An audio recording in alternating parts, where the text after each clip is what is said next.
Hey, this is Mad Movie Mark of the Mad Movie Mark Movie Review. Thank you for joining me as I review the 1940 war drama, The Mortal Storm.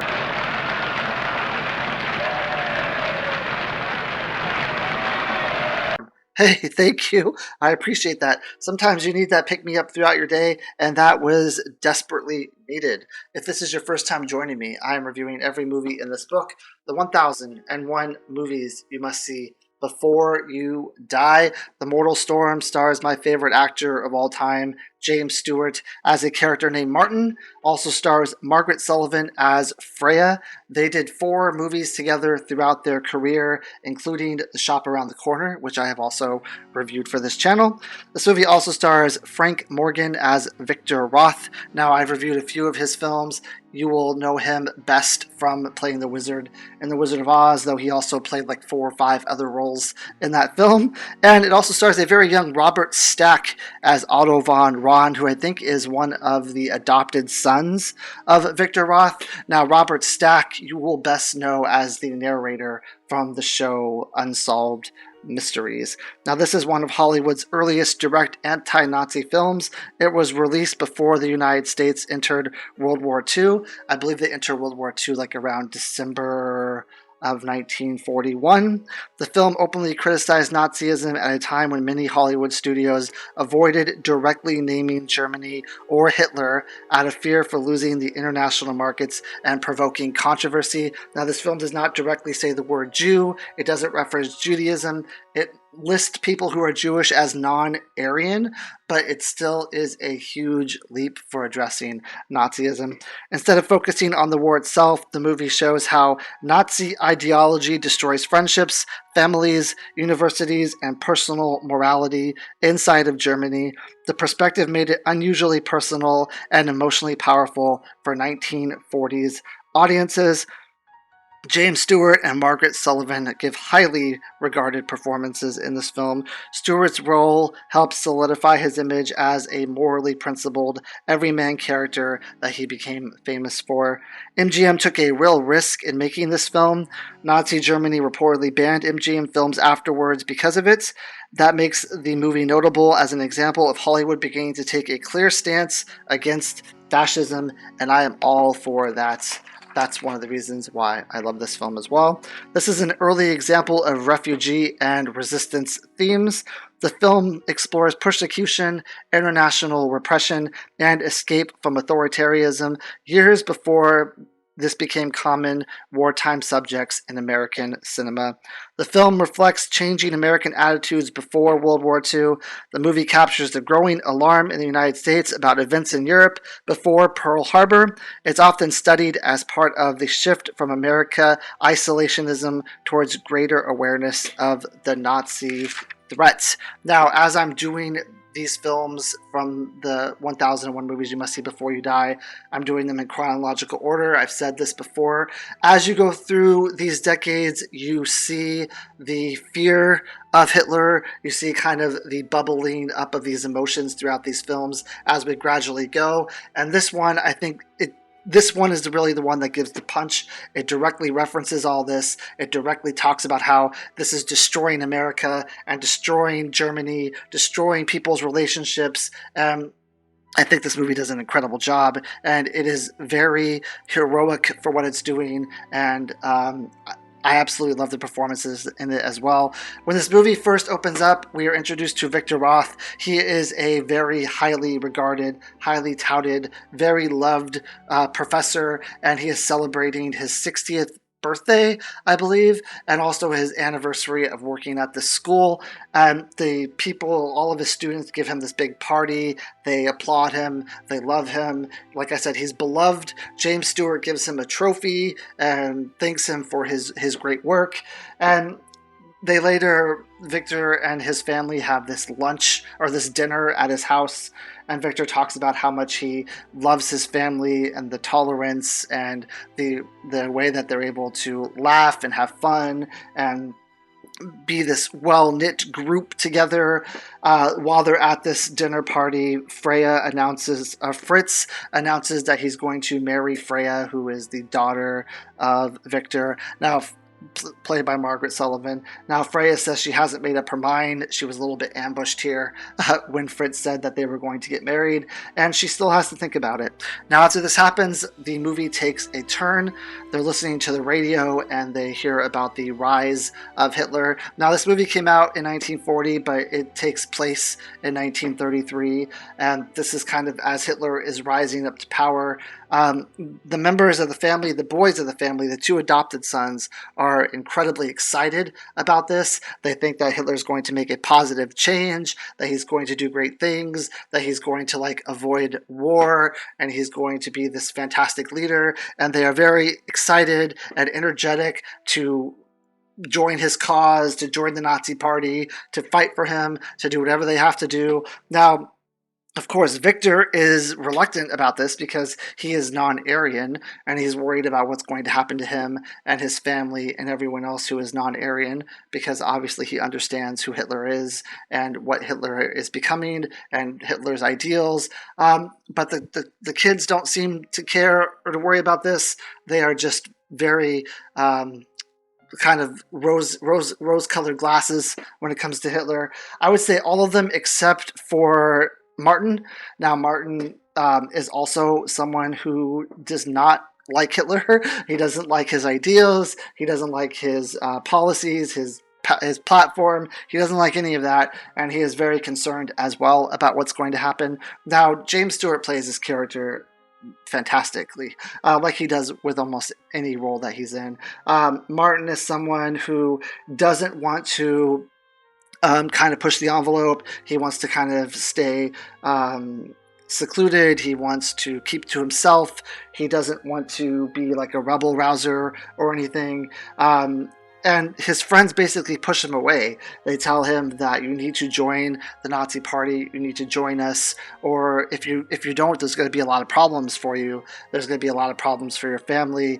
This is something that you have to do. So Martin ends up going to his farm where he tries to basically live his life away from everyone, away from his friends. He doesn't want to argue about the politics. He knows that if he meets up with his friends, he's going to end up hating them. He's going to end up being resentful of them. So he just kind of tries to go away on his own and live on his farm with his mother, I believe, is who he's living with. Now, eventually, Freya is sent to go grab Martin so that they could hang out together. They were all friends, Martin and the two stepbrothers and Freya. They were all friends at one point. They grew up together. They loved each other. They had great times together. And she just wants them to get together and have fun again and forget about politics, not talk about Hitler, and just enjoy life as they used to. Of course, that's going to be impossible.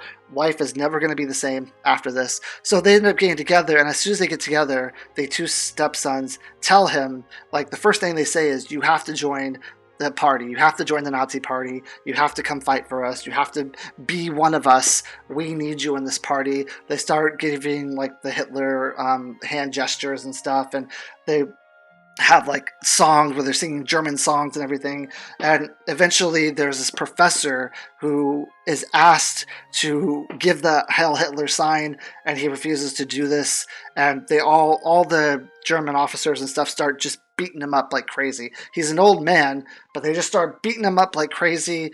Martin ends up saving him and leads him back to his house. And at this point, Martin now has a kind of a target on his back because he helped someone who refused to hail Hitler and sing the praises of the German leader.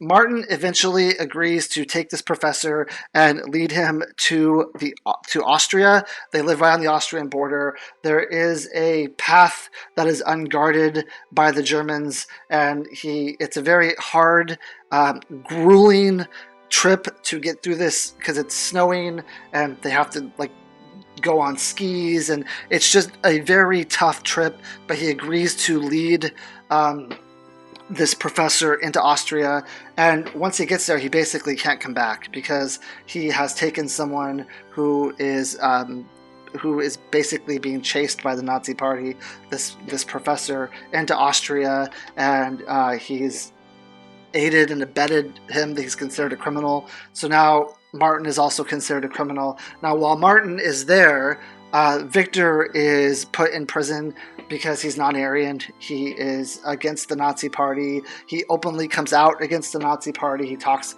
against the Nazi Party. There's a scene in the school, which is a very powerful scene, in which one of his stepsons, I believe, he stands up. The class is just staring Victor down. They went from a very happy, loving class to a class that just stares him down. And he says, like, do you think the blood of a non-Aryan is the same as the blood of an Aryan? And Victor basically says, well, science will tell us that there's no difference in the blood of an Aryan and the blood of a non-Aryan, and that we're all the same and we should all be treated the same. We're all people. We all have the same emotions. We all have the same issues in life, basically, and we should treat each other as if we're the same. Now, they just get so upset. They walk out on him because he's defying the ideas of Hitler. He's defying the words of Hitler and the ideals of Hitler, and they just walk out on him, and then they end up arresting him for his views and for being non-Aryan. I won't say eventually what happens to him, but he's treated very poorly in this concentration camp that he's in. His wife eventually is able to see him, and he says that he's not being treated poorly and that he's doing fine. But I mean, that's clearly not the case. He's just trying to give a positive outlook on what's going on. So as that's going on, Freya eventually gets a target on her back as well. She speaks out against what's going on. She speaks out against Nazism and against Hitler. And her fiance, Fritz, who is also part of the Nazi Party, she ends up deciding not to marry him because their views are too far apart. She sees him as a terrible person because of what's going on. She ends up falling in love with Martin's character. I think they're perfect for each other in this film. They are a great couple. They have great chemistry together. They end up falling in love with each other. And then Martin ends up braving the coming back and knowing that he could be arrested and also put in a camp and killed and murdered and no one would care about it. He comes back to save Freya and to take her to Austria as well. Now the Nazi Party realizes this has happened, and they send Fritz to go and capture them as they're skiing and heading through the pass to get to Austria. I think it's the first ski chase that I've ever seen in a movie, where you have these group of Nazis who are chasing Martin and Freya on skis. It's very chaotic. It's on the edge of your seat type of stuff. I won't say how the movie ends or what happens and what becomes of them.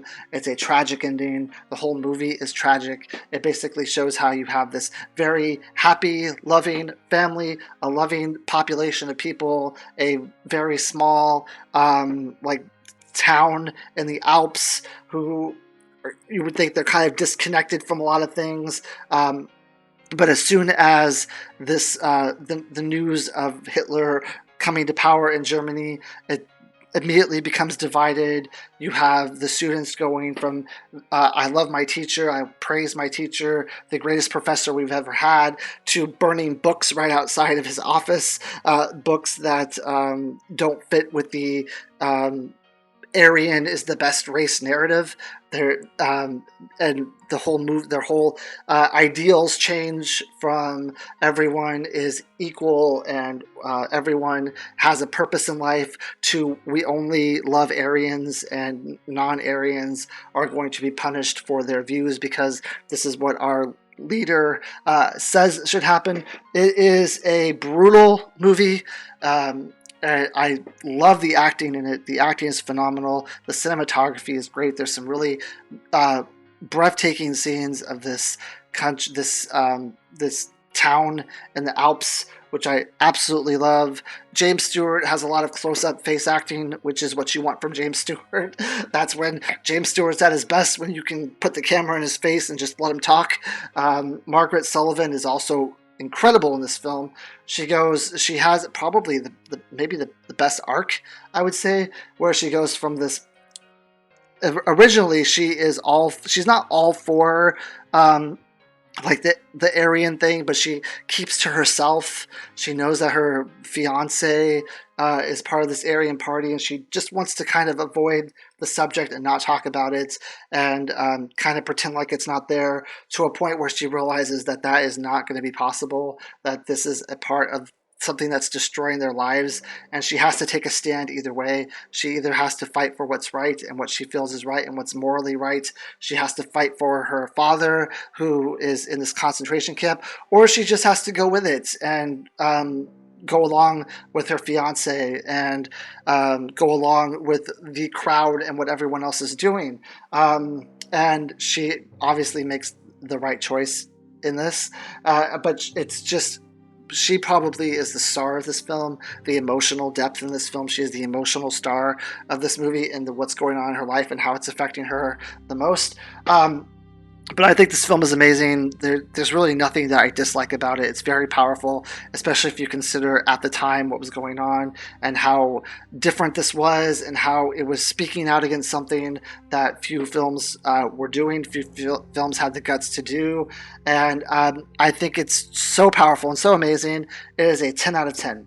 I hope you join me next time. I think that my next film is a little known, little studied film called Citizen Kane. Thank you. Have a great day.